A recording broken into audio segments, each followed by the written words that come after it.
Today's Morphin Network video is brought to you by Karson's Korner. Karson's Korner is a black LGBTQ owned small business. They sell merchandise and apparel on pop culture franchises.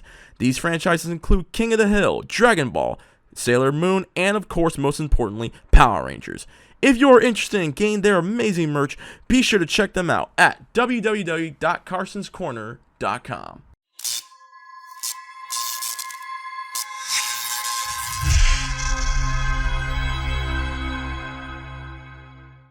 The only thing he'll kick is the bucket! You two need to learn some respect for the elderly, and I'm gonna teach you!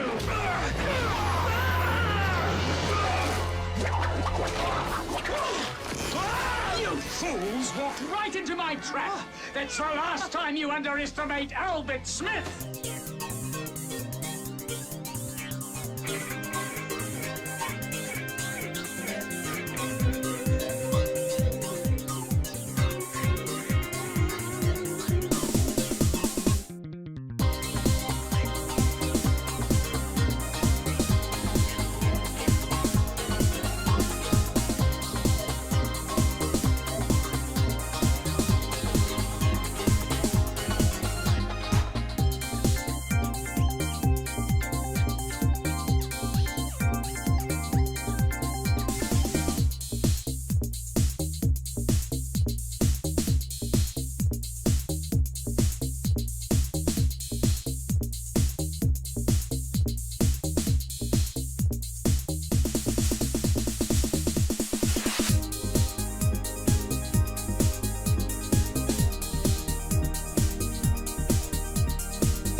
So, Mr. Ranford, how are you doing, sir?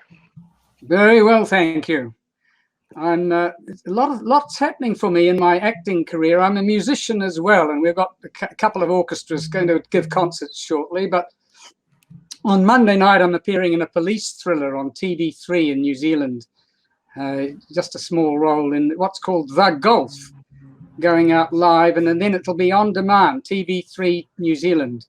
On demand, if anyone wants to watch that. That's a police thriller. It's a gritty sort of Scandi noir. And then, as I say, I've done a couple of days on Netflix's jazz band or Cowboy Bebop, but that goodness knows when that will. I think they're making 6 episodes and trying it out with everybody to see if it works as a show done with actors. And something else has happened as well. I can't quite remember. Oh, orchestras and the golf on Monday, yeah. So hello, everyone. Welcome to a very special interview of the Morphin Network with our very, very special guest. The first and original Purple Dino Charge Ranger himself from the episode World's Finest, Arthur Ranford. Hello, Mr. Ranford. Can you keep it reading here today? Yes. So let's get this interview started. So, Mr. Ranford, how did you start with acting? How did I start acting? Mm-hmm. When I was first in primary school, for some reason I put on a paper wolf mask and was electrified. I was seized by the wolfishness of the wolf. That was my first experience, I suppose, of theatre. But professionally, I started years later, at about the age of 22 or 23. We started a theatre company in Palmerston North, New Zealand, which is still there. It's called Centre Point. And my first role was in a French farce, a western, a spoof western called Wind in the Branches of the Sassafras Tree. And I played gunshots, slapping a counter with a tray, because it was a theatre restaurant. Flaming arrows, which came out, they were reverse engineered to pop out of the walls with a rubber bungee powering them. And they looked as though they'd doing. And then I was totally miscast as tall, rambling, raw-boned Tom, the son of the family. That was my first professional appearance, and then I did quite a bit next 2.5 years there. And then I rotated around. We used to have 8 subsidised theatre companies in Little New Zealand with government money, Arts Council money. We've got about 3 of those left. You used to be able to get contracts for 9 months or a year and a half, acting all the time, sort of monthly rep, rehearsing one play, performing another at night, and then changing it over every month. It was a fantastic experience. But then I've also done a lot of work around schools, for primary school kids in particular, with puppetry as well as acting, and holiday shows with another company called the Aunties here in Auckland. Those were rock opera shows for kids and families. But the biggest thing I've done in Auckland was playing the Fiddler and Fiddler on the Roof at what we call the Mercury Theatre, which is, the company no longer exists. The building is still there. That played to 35,000 people. And I was the fiddler. So various young Jewish women started asking for me to play at their weddings. They wanted the fiddler from Fiddler on the Roof at their weddings.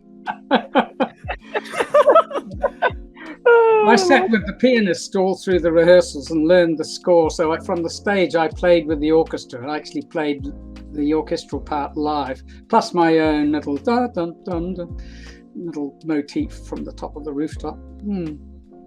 That was quite a long time ago, but it was marvelous.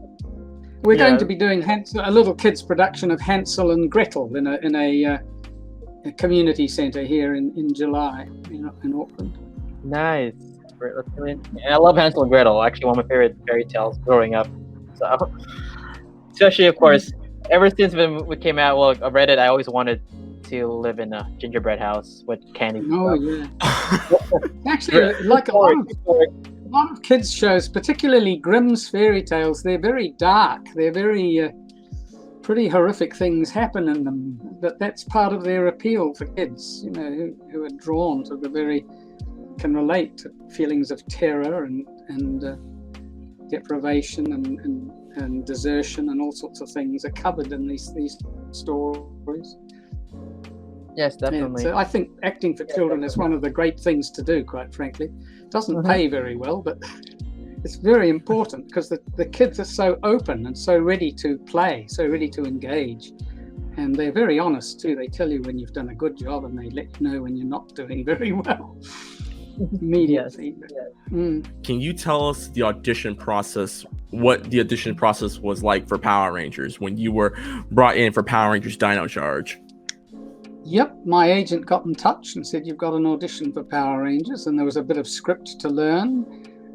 There's a lot of fun. It's the scene where they first meet him and he's a crazy old coot yanking out huge eggs and an octopus and various other things and slapping them down. And the performance you see there is really what I did for the audition, and it seemed to work, and it all went very, very smoothly. They said, yes, we want you. The bit that I auditioned with went very well, but the rest of it I was too flat. So that's where Chip and other people had to sort of jump in and say, well, we need a bit more from you than that. So that was an encouragement he's an over-the-top sort of character, a lot of fun to do. I had a stunt double on because I have a very bad knee from a motorcycle accident. I'm about to have surgery for that, get a new knee with titanium and everything. But on the show, the scrambling over the net was half done by this other guy who looked like me. And also, I think they were going to use him to climb up the mountain, but I was able to do that. And the push-ups, I think there was some furious push-ups, which was actually done by him. And the running that you see when he runs back to base. They're out where the training area with the scramble net and running back to the camp.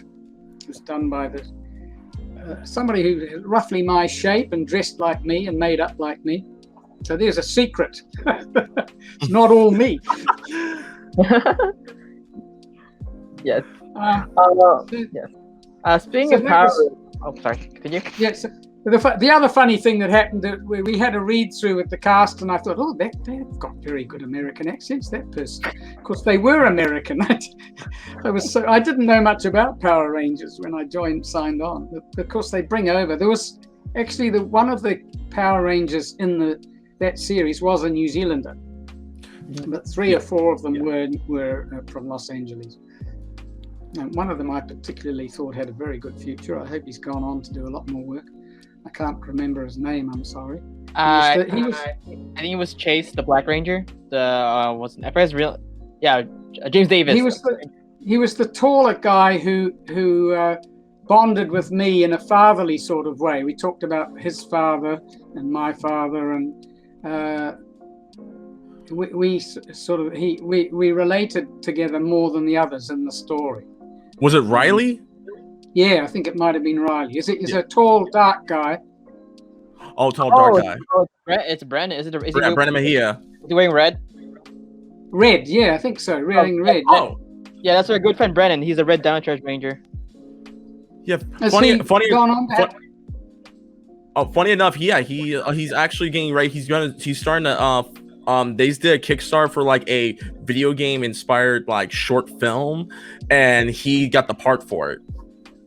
Yeah, well, I think he's got a big future. I thought he really liked working with him. But then the others came over very, very well on camera. I'm still learning about screen acting. I mean, that particular role sort of built on all my work in the past for kids, and the acting is pretty, I would say, a lot of it's, what's the term we use? Very broad acting, or very coarse. Not coarse exactly, but you know what I mean? Rambunctious. Yes. Yeah, the character was like that anyway. He's a over-the-top old coot. Who actually grows. He grows in the course of the. I mean, it's got a lot of things in it. That episode, he grows and learns. The Derek B. Gale is interesting on the subject of his physical dexterity. He said, "Why did this old guy have to be so physically dexterous? It doesn't." He's a kindly person who wants to help his community. There was actually no need for him to be, when he's being the old guy and not morphed into a Power Ranger. Why does he need to show physical? Why did he need a stunt double? I suppose if he'd known there was a stunt double, which is an interesting point.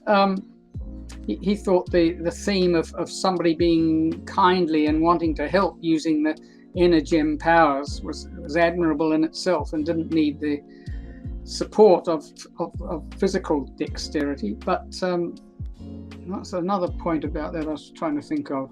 I thought that the way that he ended up, it's totally absurd that this guy was hunting Bigfoot in New Zealand, because New Zealand never had any animals. Still, it has a lot of animals now, a lot of cattle and sheep and deer, and but originally it was just very big birds, the moa and a lot of other birds, and a tuatara, which is a very small dinosaur, which we still have, and but we didn't have. But the fact that he captures a monster at the end, one of the aliens, and they've got big feet, is a neat little twist. So as I say, Chip Lynn was having a lot of fun with it all, and it was bloody good writing. It was very good to work on. Speaking of, I don't know if Chip Lynn is still on the show. Does anybody know? Chip Lynn, Judd? I think somewhat, but he's no longer the executive producer. I think it's Simon Bennett now as executive producer. Yeah. Right. Yeah. They come over every second year, I think. I'm not sure. Yeah. I think he's still involved with it, though, but he's no longer executive producer. Well, that was... Sorry, yeah. Sorry, can you end, Arthur? Okay, tell us your experience while filming your special episode. The part in Power Rangers. World famous. Yeah. Well, it was thoroughly enjoyable. It went very smoothly. It's a well-oiled machine. They'd had a bad patch a year or two previously where the show had gone down in quality or something. But when I worked on it, the quality had come right back up again. I suppose people like Chris, Judd Lynn, Chip Lynn, and others, and the other crew. There's quite a few New Zealanders working on it, of course, and the Japanese stunt. Of course, you would know the story that in the very early days, the Jewish businessman that bought the show from Japan used Los Angeles stunties, but they're very different. They're bigger and move differently, and were not nearly as agile. And after a season or two, he went to the Japanese and said, "Well, can you loan us a few?" And they were very happy. More work. And of course, some of the ex-stunties ended up as directors, second unit directors, directing all of those stunt scenes. So that was it's a bicultural production in that sense. And you see them around Auckland doing the flick flacks and back flips and all very amazing stunt work. And they're very polite and nice to work with too, the Japanese.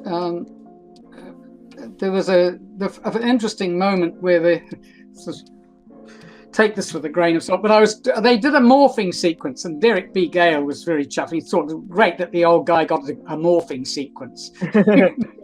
And I had to learn the routine, and it took me a little while, but I got it down. I've done a bit of mime training. Came over to California and worked with a guy called Leonard Pitt in Berkeley, Bay Area, for 6 months. Anyway, one of the crew leaned over and said, "It's all about the merchandise." Merchandising. Hey, believe it or not, Arthur, you're actually a toy. You actually have a toy here in the U.S. I thought there might be. I have a toy. Contract, so I don't get anything from that. This is a bone of contention. I've got colleagues who worked on Lord of the Rings. Peter Jackson is a New Zealander, but it was a New Line Cinema production. And they all signed a contract saying they were going to get a certain percentage for merchandise. Well, it was a terrible fight getting any money at all from it, because they did get merchandised. But they had to employ expensive lawyers to get anything, and most of the money goes to the lawyer. Or New Line kept citing expenses and reasons why they couldn't pay the full. This was quite a few years ago now, I hasten to add. It might be better. Well, I signed a merchandising thing on the Netflix on the Cowboy Bebop jazz band, but I don't know whether we'll ever see anything from that. But it's a great experience anyway. But there's one that my colleague was very bitter about it. He had a long fight and got very angry with Peter Jackson, and I won't say who it was. But hey, actually, my cousin actually does have a toy of you, the male Purple Ranger. If I see you again, maybe in the future, if you do go to a convention here in the U.S., I'll actually show it to you. So that. But of course, you could argue that it's not me; it's the Japanese stunty, because it'll be in the Power Rangers uniform, wouldn't it? I did get into the. I got into the Power Rangers uniform. I looked good in purple spandex, bloody good. Like the crew all went wow when they saw me. I've got a slim figure. And we did the morphing sequence. That was my bit in spandex. Yes. But all the other stuff where you see him as the Purple Ranger is, of course, the Japanese with me voicing it, going in for a voice studio session to put the voice in. That's where this line about you need to learn respect and I'm going to teach you or something or other that the old American cameraman liked so much. Aside from you having a toy, Arthur, you also have an Energem as well. Yeah. Oh, really? Power Ranger, Yes. My Power Ranger Energem, a purple Energem. Apparently Derek B. Gale made the point at the end of my episode, I give back the Energem. It goes through now what's the name? The Keeper. The Keeper has a staff with an arm and thing. And Derek B. Gale said, wow, that'll get all the fans interested. That you can de-energemize. You can lose your Energem. And that's really going to set the rabbit among the wolves or something, to create a whole lot of new possibilities. I don't know if it did or not. Did anybody else de-energimize? But No. I thought that was a problem. He at the end of the episode, Albert says he's going off to do more dog rescues and bicycle rescues, but how the hell can he if he's lost his energy and skills? He's just an old man again now. Maybe he can do it in some other way, talk them down or something. He no longer has the physical dexterity of a Power Ranger, Doesn't matter. It doesn't matter in a half-hour episode with lots of fights. There is a saying: once a Ranger, always a Ranger. Exactly. Well, you guys are certainly helping keep it going for me. Thank you very, very much. It's marvelous. That's honor. Bringing it all back to life. It really encouraged me to. I was doing language teaching in a language school, teaching English. We have a lot of new immigrants. Well, not so much now with COVID. They're not coming in at the moment, but a lot of permanent residents and new citizens, all needing to upgrade their English. So that was a lot of actors ended up doing that. I did it for about 9 years. But this show, this appearance, it's the biggest role I've ever had on screen, still is. And this one that's coming up on Monday is pretty significant, but it's not a very big role, but it's a significant one. But the Netflix one is just tiny, but good fun and nice to be part of it all. We're hoping there might be a bit more, because in the original anime, Antonio, Carlos, and Joe Beam pop up all the time in the background, like a Greek chorus. They're always there as fights are happening. They're ex-mercenaries themselves, so they dive for the floor whenever they see a fight coming, and they survive. They're survivors. Anyway, so we're hoping for it. We've had 2 days on it, a year apart. But getting back to Albert, what was I going on with about Albert? Yes, it encouraged me to retire, to get out of teaching English. I've done enough anyway. 9 years is enough. In New Zealand, we have universal superannuation, which is a government pension. You apply for it when you turn 65. It's welfare for the aged, and it's fantastic. I call it my Arts Council grant. It frees me up to audition and do what I like, play music. Yes. But I've been going to acting. I take my acting very seriously. I did weekly acting classes with a Russian woman who's trained in the Michael Chekhov approach to acting. I don't know if you've heard of that. Michael Chekhov was the nephew of the great Anton Chekhov, the Russian playwright and short story writer. Very interesting. Speaking of Albert, what was your experience like filming a lot of the action scenes in the show? Well, that wasn't me. The action scenes were mostly Japanese stunty dressed in purple spandex, looking like me. With me voicing it subsequently in studio recording work. And as I said, I did half of the scrambling over because I've always been very active. It's only the last few years that my knees got very arthritic and seized up. And as I say, on the 29th, I'm seeing a surgeon about getting a new knee. And then watch out. If Albert ever comes back, he'll be boring. But so that my stunt double did the running, for example, and the push-ups. And I filmed the end of the push-up. I did one push-up and got up and then told the story about finding the inner gem on the mountain. But I did climb the mountain. I think they were going to use him to climb the mountain, but I thought, stuff that, I'm going to climb the mountain, which was a set that was in the studio. There were lots of polystyrene flying around, which is a bit of a problem because it's being snowflakes, you see. You get polystyrene stuck in an ear or an eye or something. I had to sort of find a way of getting... That was the main hazard on the mountain. Yes. Does that answer your question about the action in the movie? Yes. I did. In the audition, I tried to show that I could do some fencing moves, fencing with foils, but I don't think I convinced them to let me do the running or anything. Well, they were looking after me. They didn't want the John Cho experience where it was the last run through on the day of a martial arts sequence and he wrenched his knee so badly and then they had to shut the whole thing down for a year, send him home to Los Angeles for surgery, but he's back and bouncing around again.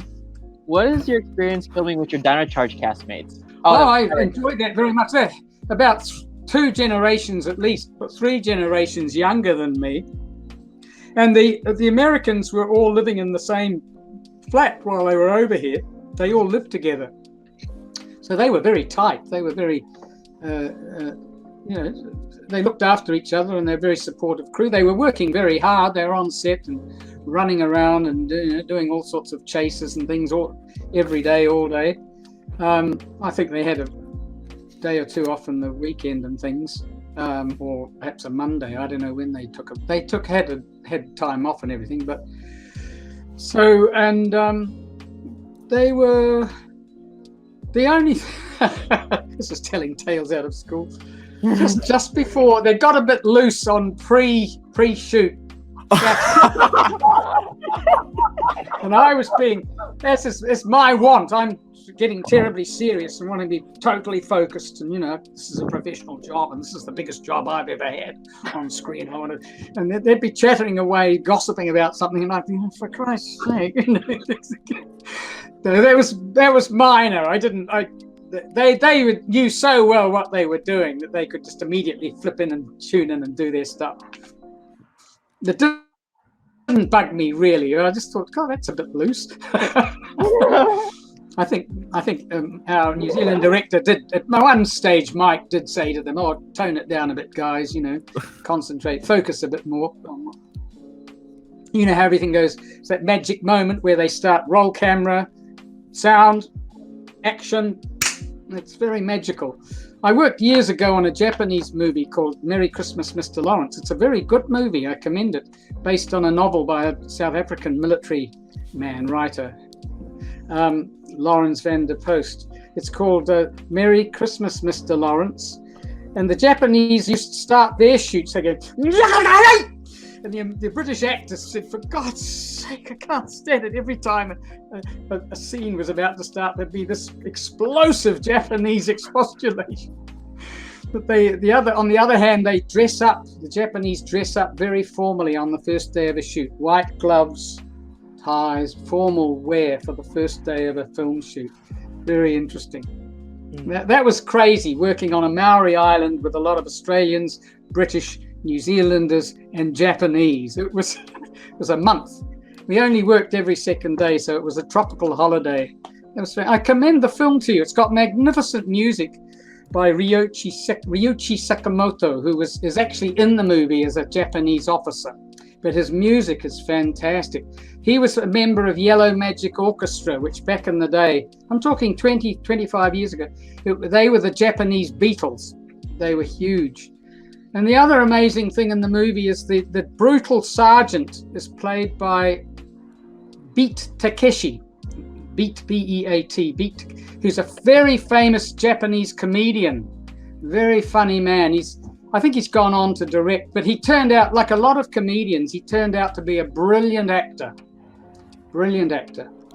And it's a lot of, when comedians do a straight role. Yes, Robin Williams, you will have seen Robin Williams doing straight roles brilliantly well. Robin, rest in peace, God. But so there's a diversion into other stuff. But the Power Rangers is a well-oiled, seasoned production. Where the team, it's very easy to become part of it, to be welcomed in. Everything happens properly. A lot of New Zealand crew. There was some. I was impressed by the beautiful young Maori women that were acting, the assistant camera women and people. Beautiful couple of twins. They were gorgeous, but this Maori women doing very well crewing. Of course, a lot of Maori now, a flavour of the month in Hollywood. Taika Waititi and Rachel House. And in fact, I've heard that Hollywood is saying, don't send us any more Caucasians like Arthur Ranford. Send us Polynesians, send us brown and black and Asian. And there's apparently, I haven't seen it, but there's a wonderful, they did some voice work with an American called Jackie Drew, who acts over here. She was imported by a New Zealander and has a New Zealand family and everything. She's a wonderful teaches accents and things, voice tutor, and very fine theatre actor. And she was saying that there's a wonderful, I haven't seen it or don't know the name, it's a space opera, not the Netflix one I've been talking about. And it's full of, all the spaceship women are Indian. Indian women are the spaceship pilots. And it's very multi-ethnic and multicultural. And this is the coming thing. I suppose it's still the case. There's an explosion of, and of course Power Rangers has been that way for a long time. It's always had multi-ethnic casts. Aside from Power Rangers, Arthur, you were also in one of my favorite shows growing up. You were in Legend of the Seeker. Can you tell us your experience while being on the set of Legends of the Seeker? Oh, you've just reminded me of that one. Well, it was a very small part. The funniest thing that happened was that I had to wheel a barrow down a hill and then stop. And on one of the takes, the barrow fell over. And everybody waited with bated breath. At the end, I just yanked it up again and kept going, and they were all thrilled. The whole crew, everybody. It was my shining moment that I saved the shot by just wrenching the thing back up and continuing. I vividly remember that the beautiful woman who was acting for my character. She was a very dangerous. She'd actually come over to the right side. She was dressed in skin-tight leather, sort of maroon or brown red, beautiful, and she had a beautiful figure. I don't know what her name was, but her character was she was no longer one of the on the dark side, as it were. It was a New Zealand actor who was doing very well as an evil sort of wicked wizard sort of person in that show, and he's gone on to have a career over in America playing a similar thing. I've forgotten it. It's nearly coming to me. So and that was very well costumed, that show. When Lucy Lawless's husband, I've forgotten his name, he came over and did Hercules, and then he did Xena Warrior Princess. He built up a lot of big teams of costumiers and set builders and crew, the crews, filming crews in Auckland in particular, and that's paid off. That's gone on to grow and develop. So Legend of the Seeker, I didn't hear much about that or what happened. Somebody said that your American accent wasn't really good, Arthur, which upset the guy. There's a Canadian guy coaching me, and he said, "But Arthur, I was coaching you. I would have noticed if the take was no good." So whether the guy was having me on, trying to get one up, your accent isn't quite right. So we really have to, get into American here and not a standard American Californian accent. Try for that. Right. I'm still working on that one. That's why I go and get Jackie Drew. It's fantastic. She coaches a lot of. Right. Aside from Legend of the Seeker, you were also in the popular soap opera show Shortland Street. What was it like being on that show as well? Oh, I've been on that show 3 times, and I was making on it. Usually as a victim, a patient. First time was good. That was with Martin Kofkosh, who's had a big career playing Russian thugs and heavies in big American films. Martin Kofkosh, he's also helmed. He's been the lead actor in 1 or 2 B-grade movies, action thrillers. Do you know the name, Martin Kofkosh? The name is originally Czech or Hungarian or Polish. CZOKAS. Kofkosh. Kofkosh. Yeah, Martin. He's good. He was in one of the Born movies. Oh, there you go. I think I remember. I guess I love. He nearly got killed. Born didn't kill him, didn't shoot him. But I think he did have a bad end later in the movie. All around Moscow, there was Moscow? There was terrific car chases, and he was driving, trying to hunt Born down.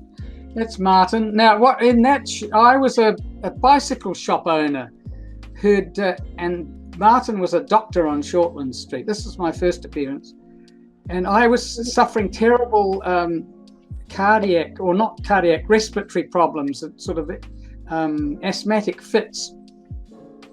And at one point, he asked to see my inhaler because I was a bit asthmatic.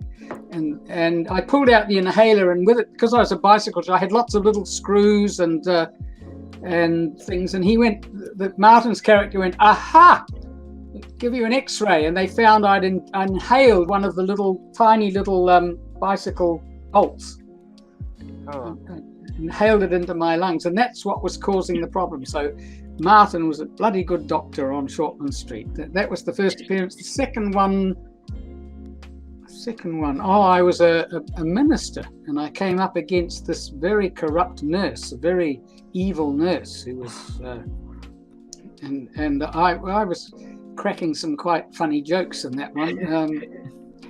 And I said the line, and this was not in a shoot, and a nearby young woman actor laughed and she didn't realize I was saying a line. She thought I'd made a funny joke. I didn't disabuse her. I let her think that I was a clever bugger with jokes, but I'm not usually. And the third one, I was a bloke coming home. He was shifting to Wellington, and his house had all been packed up, and all these teenagers had come in, and we're having a huge party. And one of the guys was a bit dark, and he tied me up. They tied me up, and I got very worried and concerned, and ended up hospitalized because they tipped me over and damaged me a bit. That was.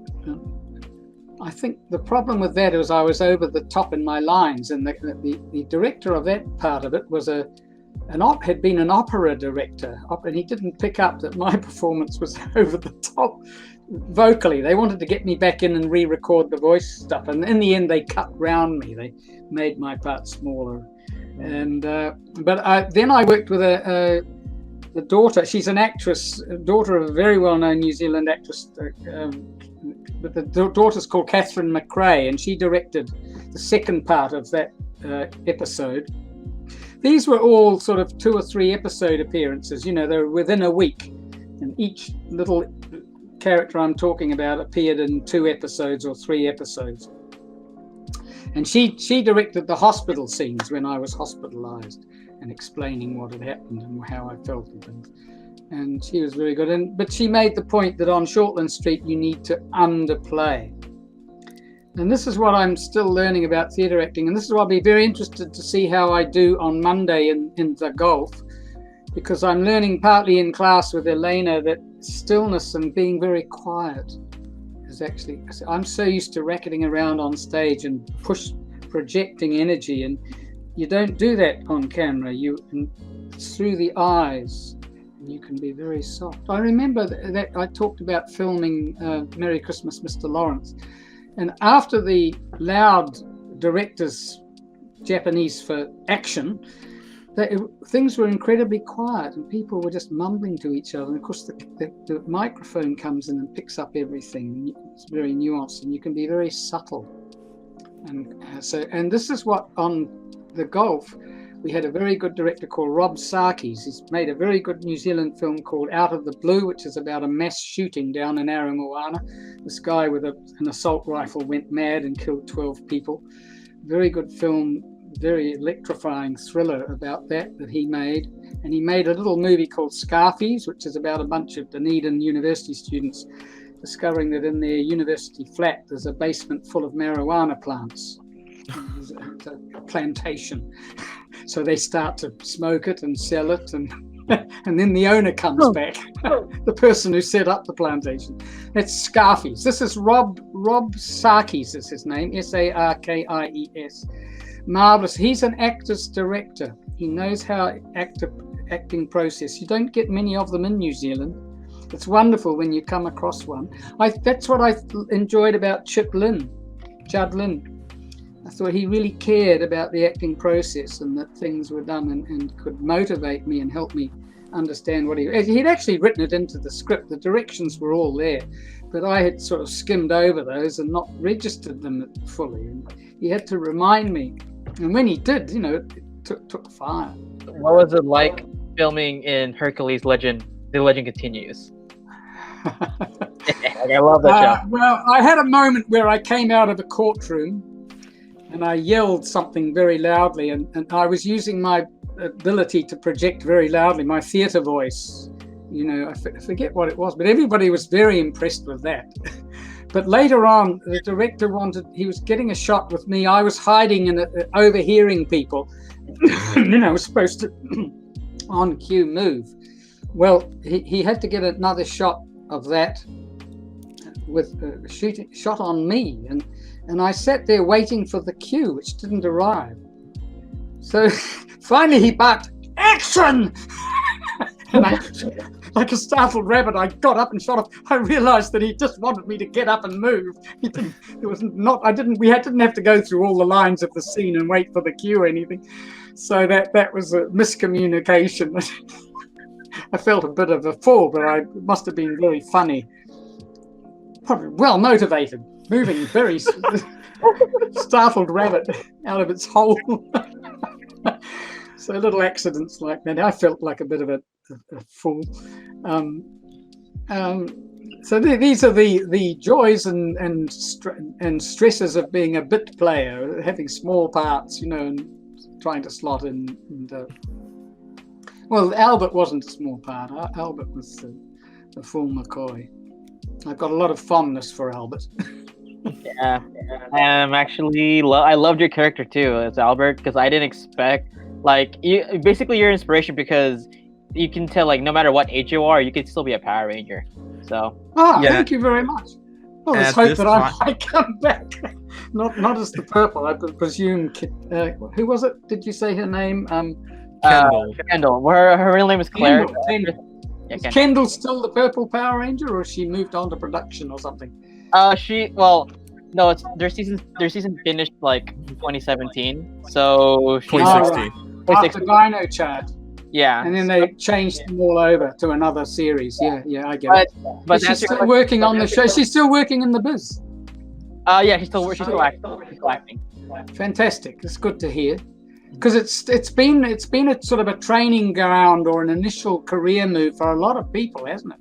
Power Rangers. Yes. I mean, it's very funny that for me it was a fresh start in my senior years, and also propelling me more into screen acting, which, as I say, I'm still learning about. I've been to auditions and sounded forth, and the director said, "Oh, fantastic!" And then he's turned to the camera woman, his partner on this occasion, said, "How was that?" And she said, "It's just so over the top." So just learning to be very quiet and still. We have a wonderful actor here. Our most famous international actor is Sam Neill. Have you heard of Sam Neill? Yes, I heard. Yeah, he's going great guns. He's in the latest Jurassic Park movie. He's back he was on one of the earlier ones. Yeah. I think he was in the first one. And he's done something with Susan Sarandon recently, a sort of domestic drama thing with a bunch of people in a house somewhere. And Sam's in that. I see it's going to be released. They're holding back quite a few movies. When are we going to see the newest Bond movie, for goodness sake? It's delayed till they can get into the movies again and make a killing on the open. I was actually hyped for that movie too, but we'll have to wait. I mean, I'll watch it. I found one of the recent ones. I found it almost. I found it repellent. It had a very good character. The German actor playing Blofeld. He turned out to be Blofeld, and he turned out to be Bond's stepbrother. But that movie they're very, very slick and well done, but that one felt very cold to me, very nasty. And it's a bit, I mean, the British are past it in a sense. They're no longer a world power. I don't know. I still have a bit of a I'm a colonial, I'm of British descent. British settler. New Zealand settler stock. Pakeha, we call ourselves over here. Pakeha, Maori word meaning other or different. Pakeha. And it's very interesting what's going on in New Zealand. I mean, the cultures are coming into balance. I mean, the Asians are here in big time now, and the Pacific Islanders are here big time, and the Maori are having babies and growing their share of the population. In about 20 years' time, it's all going to be even. We're going to be more like Hawaii, very even mix. And there's much more cultural equivalence too. People are beginning to speak Maori a lot more on our public radio and things, and in conversation. So instead of saying family, we say whānau. All this is creeping in. It's interesting and good. There are various old political dinosaurs who rear up and try and reassert the Anglo-Saxon dominance every now and then. Things get a bit racist, but God, nothing like you're coping with in North America. Saints preserve us, saints preserve us. We're small, we're tiny, we're family. We can't get away with that much here. We all know each other too well. We've got about 2 degrees of separation between all New Zealanders. Everybody knows somebody who knows somebody. Arthur, real quick, we have two more questions. My question to you, with your inspiring career being in many movies, including Mr. Christmas, Merry Christmas, Mr. Lawrence, and Power Rangers, do you have any advice for any inspiring actors or actresses who are trying to break into the business? Oh, advice. God. Don't give up. Keep the dream alive.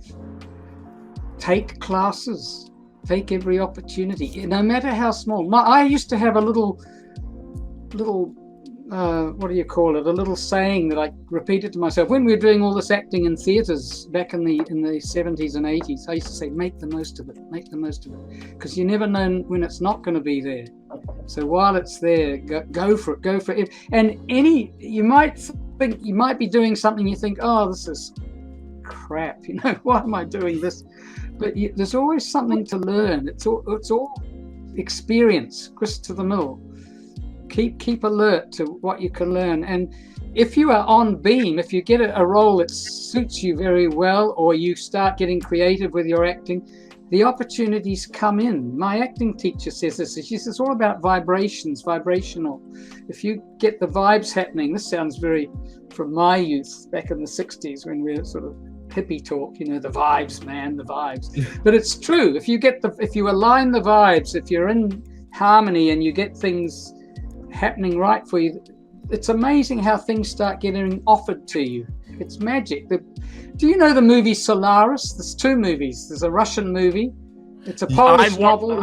Yes, by Tarkovsky's yes. Solaris is the best one, I think. But there's a slick American one with George Clooney, which is okay. But the Russian one is more profound.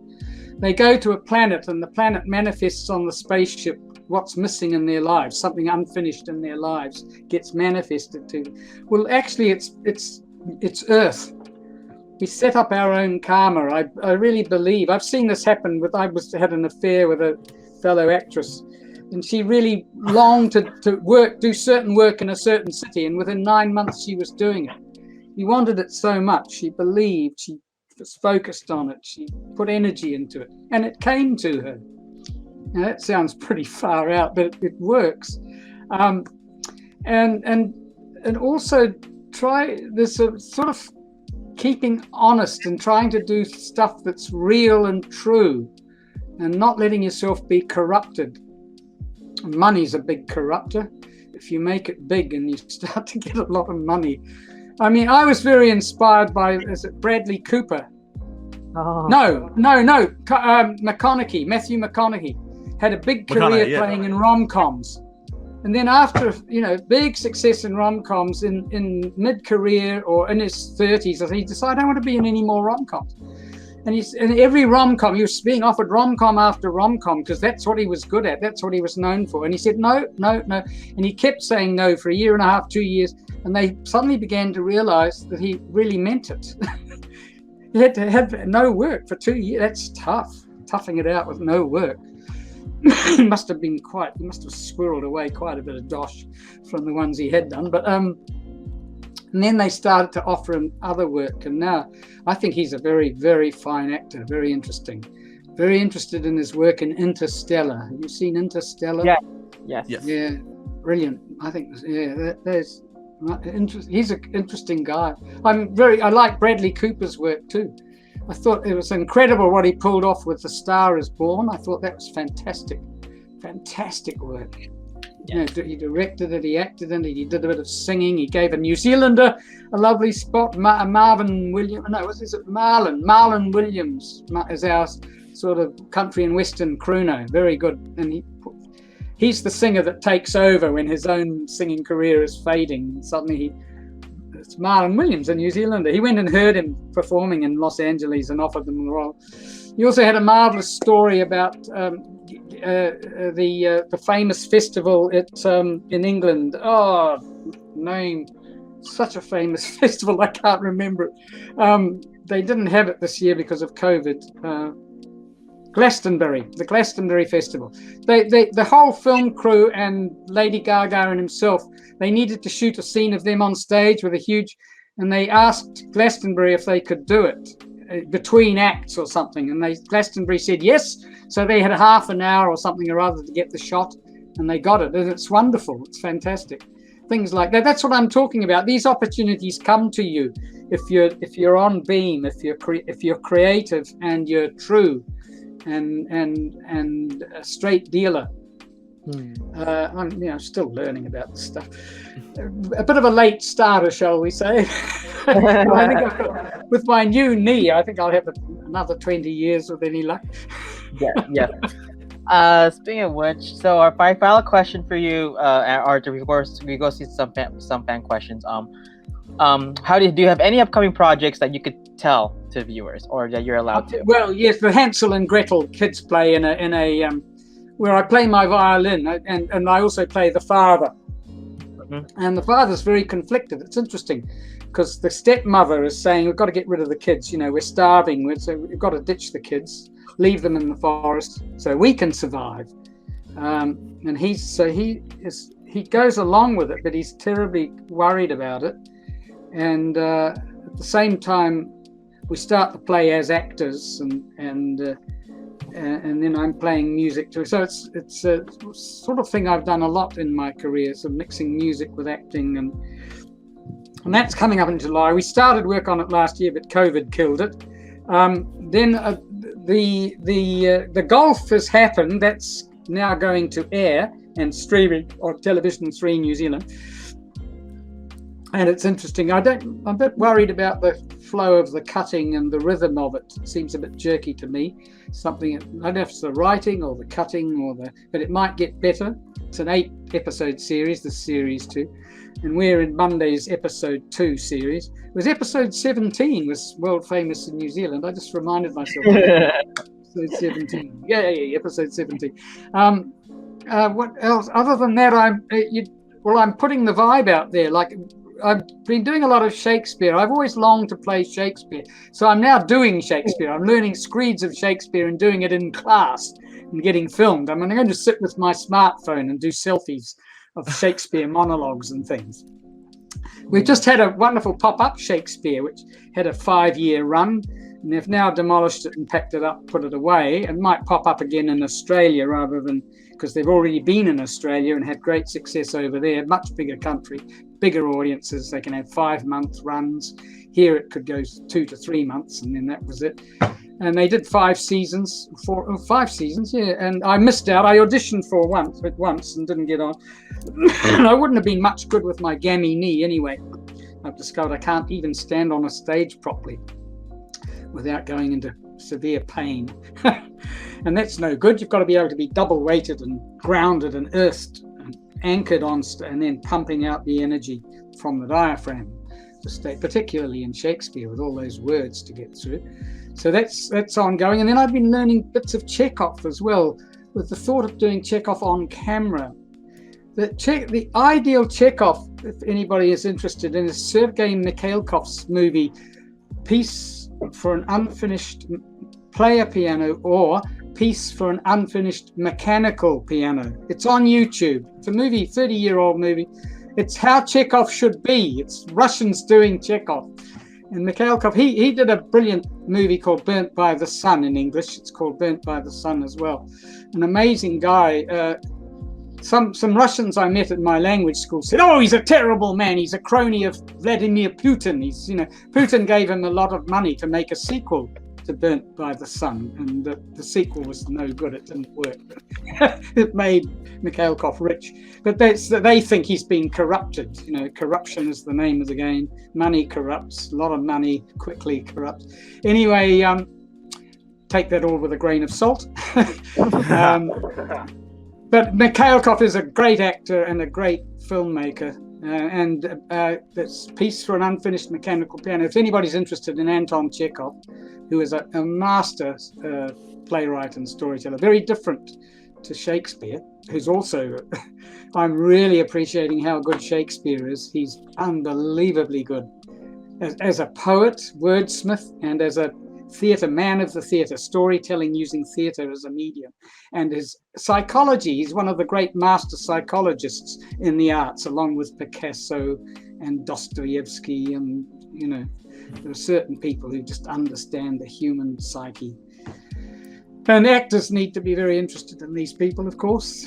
Because, acting is supposed to be all about the human psyche. A director who I treated as my mentor for a while, New Zealander who worked in England for quite a while, a guy called Elric Hooper, said that acting, you might like this, is the striptease of the soul. Acting is the striptease of the soul. So that somebody else in Wellington said to me, "Oh, Elric would say that, wouldn't he?" You'd have to get that joke. You'd have to know Elric. It was quite a flamboyant personality. But acting, I said that to Elena, and she thought it was bloody good. Acting is the striptease of the soul. You have to be ready to bare your soul. We need that. Not everybody wants to do. A lot of us are shy about it. We need to put that on a T-shirt. Acting is the striptease of the soul. Yeah. See how it goes. Yeah. Yes. And, Or a song. you know, Or a song. Or a song. What's too. that? A song. A song. Yes. Turn it into a song. Well, there you go. You go. Acting's the striptease of the soul. Acting's the striptease of the soul. When you wanna do the acting and you wanna hit the soul, acting is the striptease of the soul. There you go. It's happening. Copyright. I'm copywriting this right now. This is for Arthur. Do not no covers. If you want, we want 15%. All three of us. Anyways, Arthur, you've been a gem. We love you, man. But now it's time to look at what the fans have for you. Fans have got questions, and we got the answers for you. Are you ready? Okay, yeah. All right, so let's do it. With some greetings. Perthamish Martha Curtis, greetings from Mama India. Oh, hello. Hello. Prathamish. Yes. Aaron Gels, hi. What do you think of your season's opening? Do you like it? Greetings from Argentina. He's asking if you watched your season's opening. Which season? Dino Charge. Power Rangers. We actually watched it. Your team song or the opening? The opening of the whole series, or just my episode? You mean when I came out and I caught them in the net, thinking I was netting I think the series. My agency loved that. You know, the moment when Albert rushes out and said, "Gotcha!" Stuff all through my hair. Does he mean the beginning of the episode or the beginning of the Dino Charge series?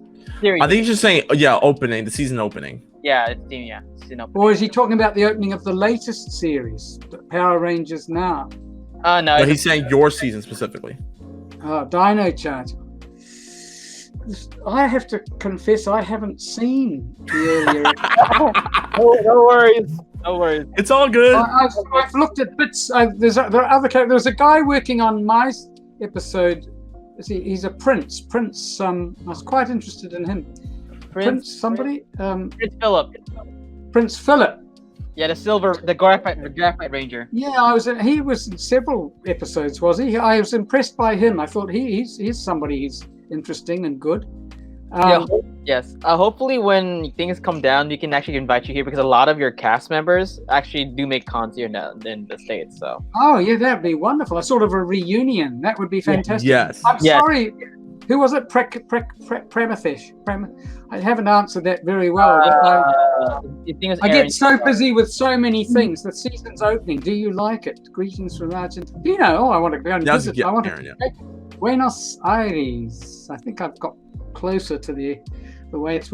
People say Buenos Aires here, and Buenos Aires.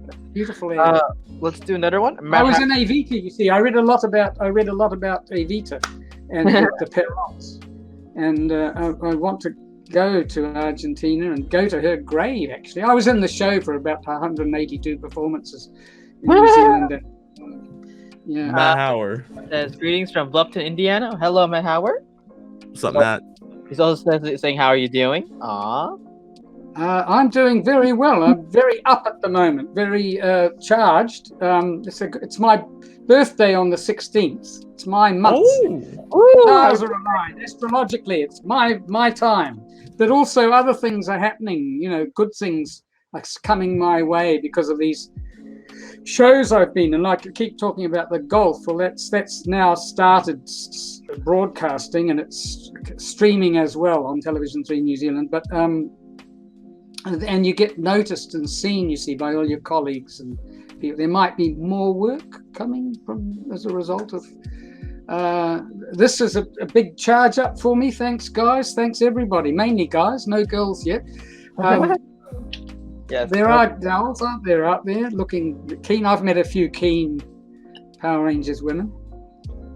Oh, speaking of Power Rangers, so Parrot was asking, have you met Clara Blackwelder on set? I think in the episode. Who is she? Yeah, Kendall.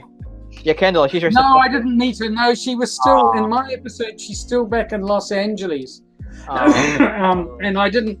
They might have been shooting her scenes in Auckland, but I didn't meet her. No, we were out on location most of the time. We were in the studio for the mountain climbing scene, I think that was all. Otherwise, we were out in the Waitakeries in West Auckland, or we were down at Manukau Town Centre, or we were up in Riverhead, which is north of Auckland, for when I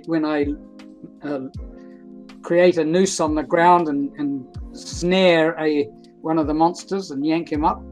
That was all shot up in Riverhead. And that was a very early morning start in a foggy, misty morning, driving up in the dark and finding the location. Yeah, so most of it was location work. Hopefully you guys get to see each other. So you know, the predecessor, the successor. So Claire is the person who became Kendall. She was Kendall, and she became the Purple Power Ranger. Yes. Oh, I'd love to meet her. Yes. She, I don't know if she's aware that I was reading what the fans were saying about my episode, and lot more than one was really pissed off that they'd wasted time with this silly old fart when they should have been getting on and giving it to Kendall and getting on with the main. Put me in my place. That sort of. But then there's people like you who've kindly sort of kept it going for me, and very nice indeed. Let's do another one. Oh, let's do this one. What would you think that Albert Smith would be doing right now? Or what would your character be doing right now in the show continuity? Well, hopefully he's got rid of a lot of his delusions about big feet. You know, he was crazy. He was crazy. He was deluded, or else he was a terrible scam artist. You know, charging people to go Bigfoot hunting in the Waitakeries in Auckland, New Zealand. That's crazy. Totally. Well, you can't anyway, because our huge kauri trees there's a terrible virus that creeps along through the ground and kills the kauri trees. So they've just opened a couple of walks to go bushwalking in the Waitakeries in West Auckland is a wonderful thing. And the kauri are one of the great trees of the world, huge, a couple of thousand years old, some of them. And they're shallow rooted, and this virus through water and moisture, and human beings can transport, and cattle and opossums, and can move the virus around and kill the trees. They slowly die.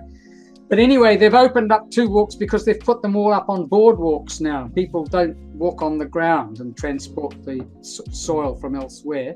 Now, why am I talking all about that? Waitakeries walks. So what was the question?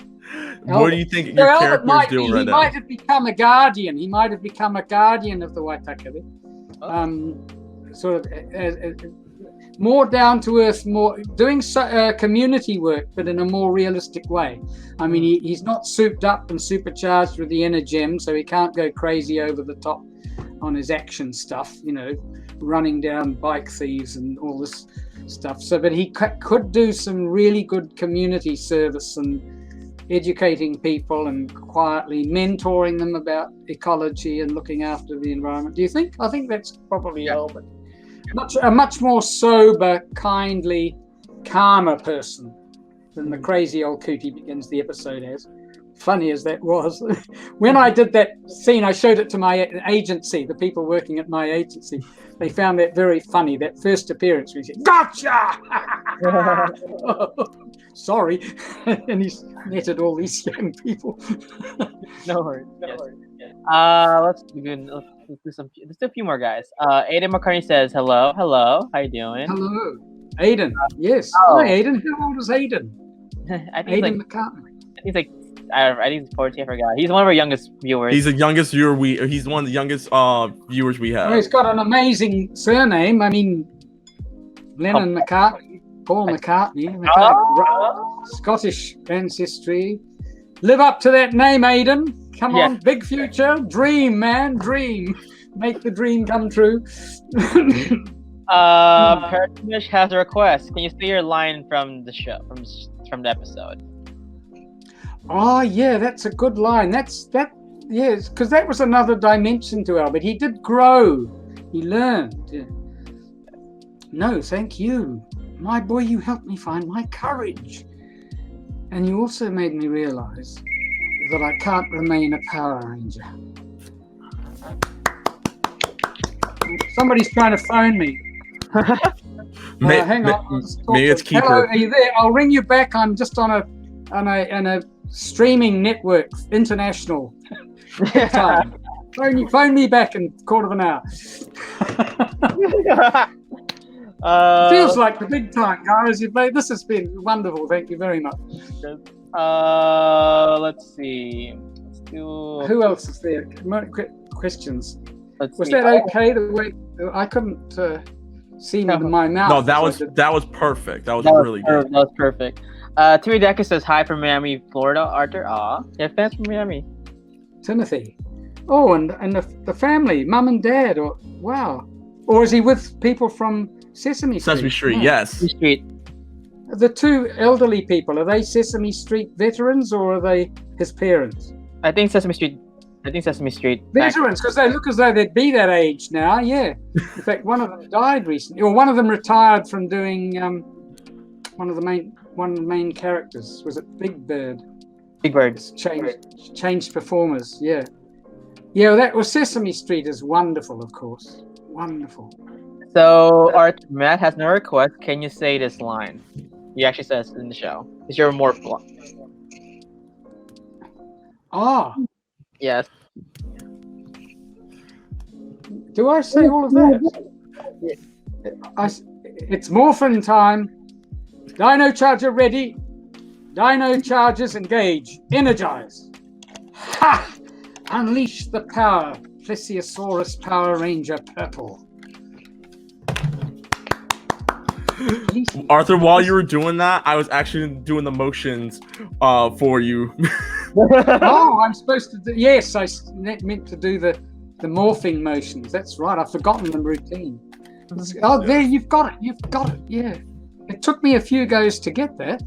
They were all a bit worried. I kept fumbling that.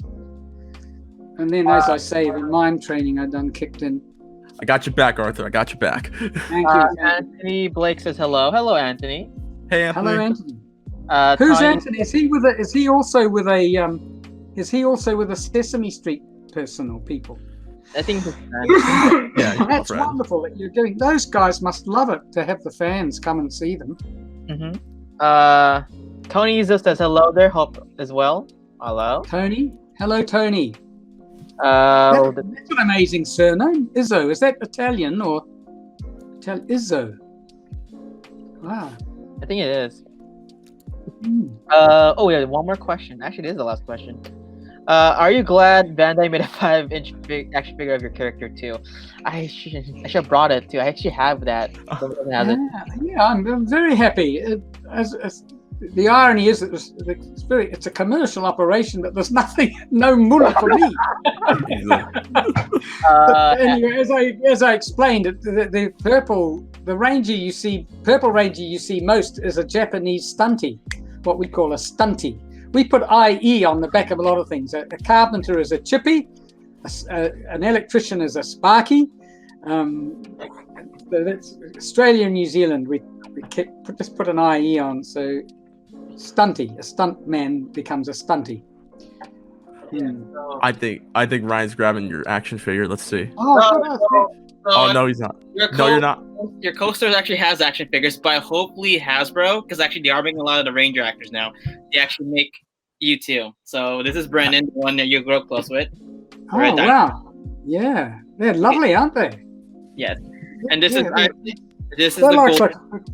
the Gold Ranger. I think you remember him. It was Davi Santos. Yeah. I'm impressed. They look like quality pieces of work. Are they plastic or are they some other? Plastic. And there's the Very good black plastic. Dino Charge Ranger. Plastic Yeah. molding, but it's good. The detailing is very good.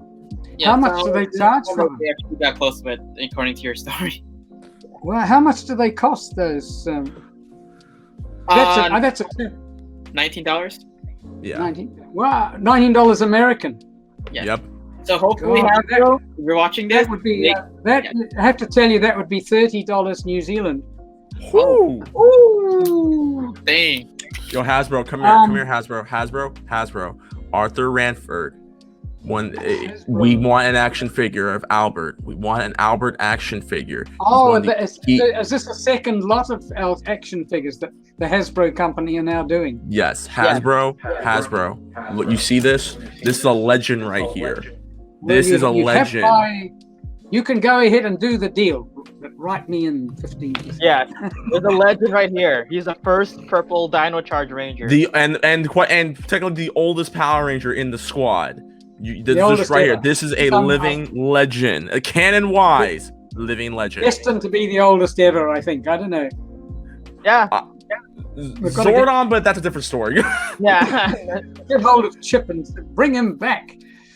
I think probably for me the real hero of the whole thing is probably Chip or Judd Lin. Yes. You know, having Yeah, a lot of fun creating. He actually produced my favorite season of Power Rangers too. Actually, time There you go. Yeah. If you told him that, I hope you've told him.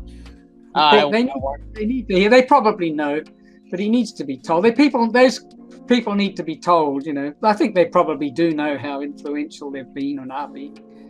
Yeah. Oh. Well, we come to Range Shop in Orlando, Florida someday. Yeah.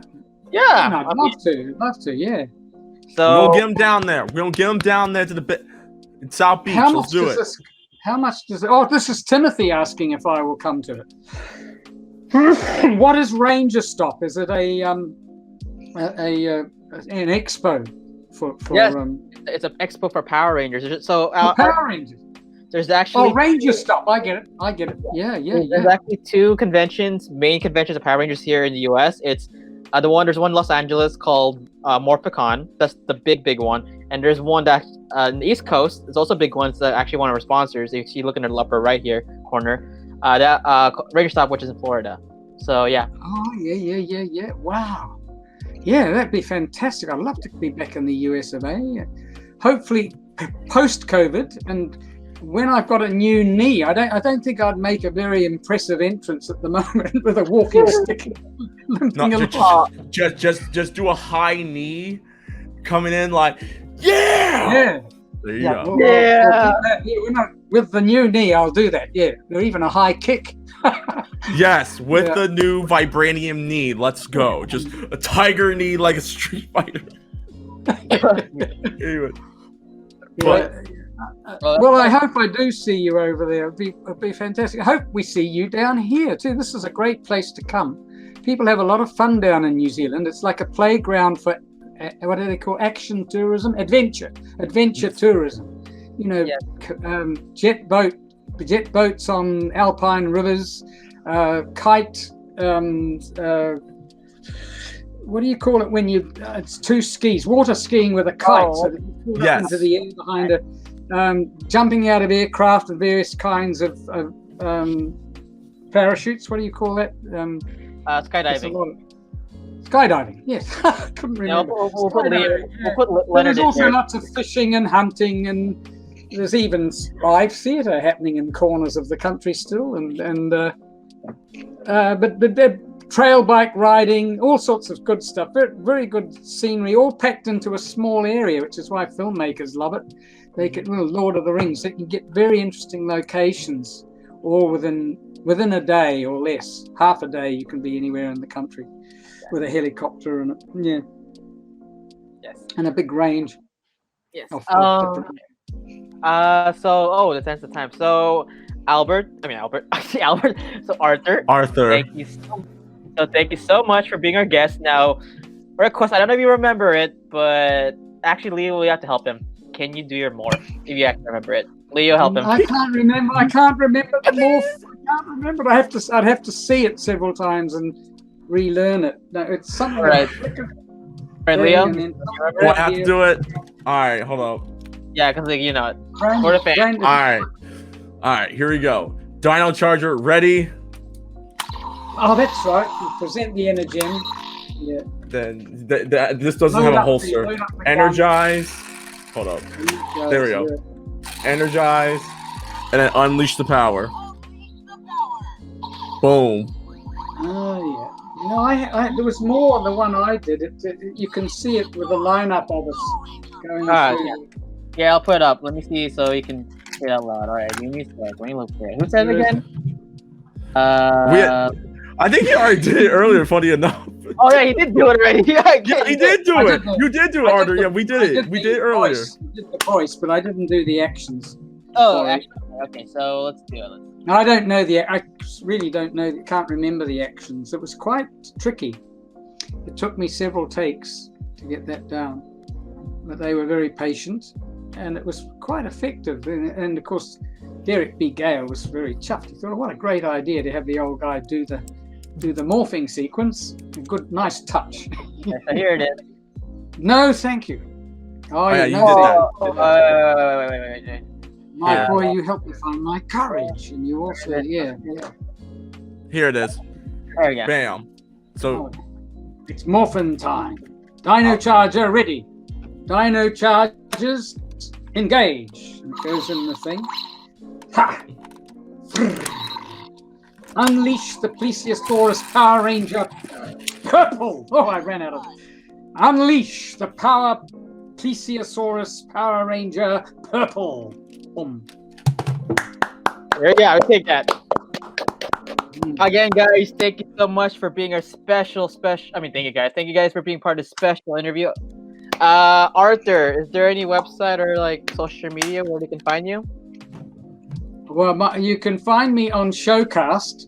I need to update it actually. There's things that I haven't put the Netflix project or the golf on there yet, and I need to upgrade photographs and put new videos. But there's one or two videos of my acting work on there. I don't know if you can access Showcast. I don't know if the ordinary public. It's an international casting service for actors or for casting agents and directors. So that I don't know how you access that, but you can also access me through Robert Bruce Agency. You can possibly see some of if you find Arthur Ranford on the Robert Bruce. You know Robert Bruce, the famous story of Robert Bruce, the Scottish nationalist from about the 14th century, in the cave, watching the spider weave its web and deciding he shouldn't give up. And Robert the Bruce. But so his real name was John Neal or something. He's dead now. My agent that I worked with, his wife took up the agency, Gabriella. Anyway, Robert Bruce, B-R-U-C-E. If you look on there and look under Arthur Ranford, or just Google Arthur Ranford, and all sorts of bits and pieces come up. Strange what you find floating around the internet. But I haven't done my own website. I do need to work on a new show reel showing some of the stuff I've been doing in class, which Elena's daughter comes along and videos it. But it's difficult finding people who can edit. I haven't got the apps that mean I can edit bits of stuff I've got on camera. Yes, or got on computer. So there's a bit of homework needs to happen. I've got classmates who say they can help me with that. You need to cut things into about 30 seconds and less chunks and put them all together. So casting agents haven't got time. They can just look very quickly and see a whole range of stuff that you've done or are doing. Leonard, where can I find you? You guys can find me on Twitter, Instagram at @the_Reckless_Fox. Find me on YouTube at Reckless_Fox, and find all my latest game content on twitch.tv/RecklessFox. Ryan, where can the people find you? Instagram, Dancer4247, and please follow us YouTube, Facebook, Instagram, and Twitter. All right, guys, thanks so much for being our special interview. Arthur, it's a huge pleasure, and welcome to the Ranger community. So thank you again. Thank you. I think, Ryan, I've got your address on Messenger. Yes, you I do. can get Messenger, yeah. All right, Thank you very guys. much. I'll do the goodbye way. And yeah, such a miss. Bye, guys. And go, Bye, the guys. Morphin Network. Go.